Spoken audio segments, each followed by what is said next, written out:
అయ్యో ఎవరో పడిపోయినట్టుందే, పోనీలే, మనకి ఇంకా ఆఫీస్ టైం అయిపోతుంది. చూసావారా తాగి ఎలా పడిపోయాడు?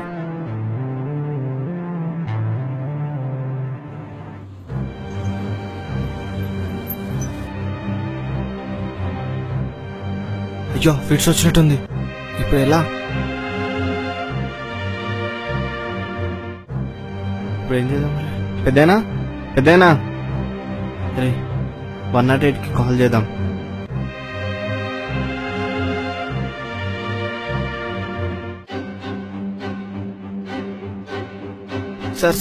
సార్ ఆపండి సార్. షట్, కనీస బాధ్యత కూడా ఎవరికి లేకుండా పోయింది.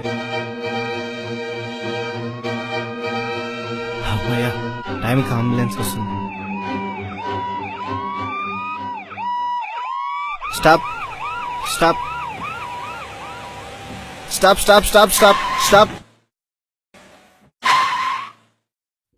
ఇందులో నా ఆఫీస్ అడ్రస్, నా ఫోన్ నెంబర్ ఉంది. ఏదైనా ప్రాబ్లం ఉంటే నన్ను కాంటాక్ట్ చేయి, ఓకేనా? హాస్పిటల్కి జాగ్రత్తగా తీసుకెళ్ళు.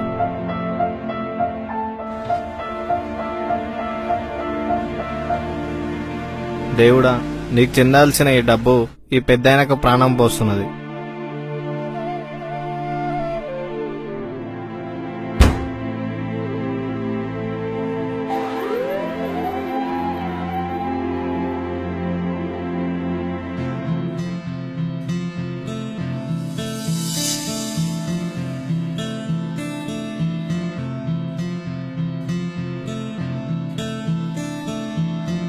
Good morning.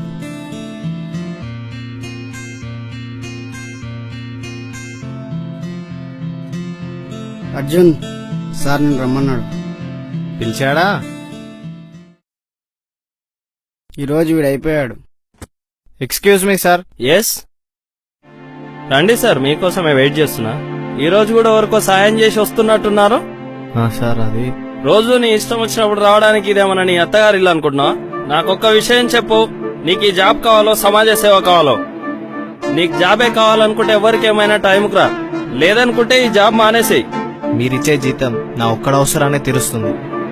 నేను ఎదుటివాడికి చేసే సహాయం నాకు తృప్తినిస్తుంది సార్. పక్కవాడికి ఏమైతే నాకెందుకు?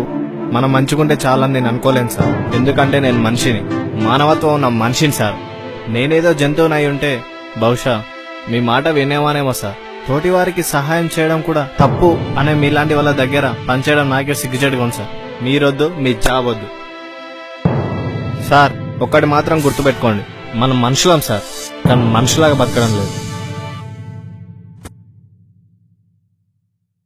ఇక మనకు తిరిగే లేదు.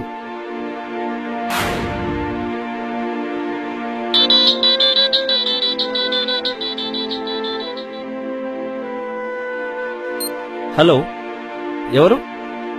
హలో రఘు, నేను మీ నాన్నను. నానా, ఈ నెంబర్ ఎవరిది? అసలు ఎక్కడున్నారు మీరు? హాస్పిటల్లో. హాస్పిటలా? అసలు ఏమైంది మీకు? కంగారు పడకు. గుడికెళ్ళి వస్తుంటే గాంధీనగర్లో పిలుసొచ్చి రోడ్డు మీద పడిపోయా. అందుకే మిమ్మల్ని ఒంటరిగా బయటికి వెళ్ళొద్దని చెప్పేది. ఏమీ జరగలేదు లేరా? సరే, వస్తున్నాను, ఉండండి. ఎవరో అబ్బాయి నన్ను అంబులెన్స్ లో హాస్పిటల్కి పంపాడంట. డాక్టర్ చెప్పారు, వాళ్లకు తన విజిటింగ్ కార్డు ఇచ్చాడంట. అందులో మన ఆఫీస్ అడ్రస్ ఉంది. ముందు అతనెవరో తెలుసుకో.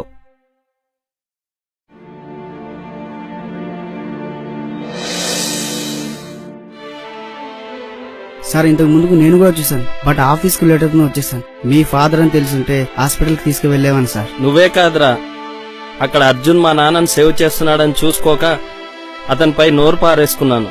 మా నాన్నని తెలుసుంటే నువ్వు కాపాడేవాడివి, కానీ ఎవరో తెలియకపోయినా సహాయం చేయడం వాడి మంచితనం. పక్కవాడు చస్తున్నా పట్టించుకోకపోవడం మన పిచ్చితనం. అదేరా వాడికి మనకున్న తేడా. ఇన్ని రోజులు వాడు వెళ్లిపోతే వాడి ప్లేస్ లోకి ప్రమోషన్ తో రావాలనుకుంటున్నావు. నీది స్వార్థం, వాడిది నిస్వార్థం. నువ్వే కాదురా, మనిషన్న ప్రతి ఒక్కడు అవసరాన్ని బట్టి ఎదుటి వ్యక్తికి సహాయపడతాడు. కానీ వాడరా అసలైన మనిషి. తన స్వార్థం చూసుకోకుండా 10 మందికి సహాయపడుతున్నాడురా. మనిషి అన్నప్పుడు ఎంతో కొంత మానవత్వం ఉండాలని వాణ్ణి చూసి మనం మారకపోయినా సరే గాని అలాంటి వాడిని మార్చాలనుకోవడం నేను చేసిన తప్పురా.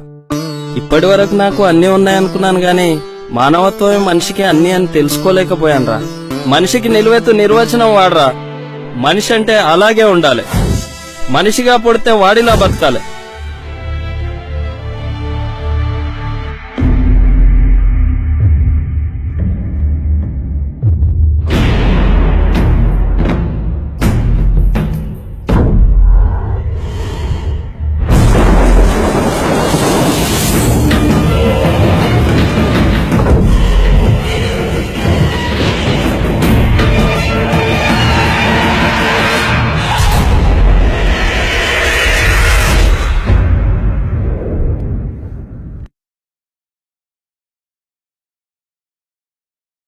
ఈ రోజుల్లో సమయానికి ఇచ్చే విలువ తోటివాడికి సహాయం చేయడానికి ఇవ్వడం లేదు.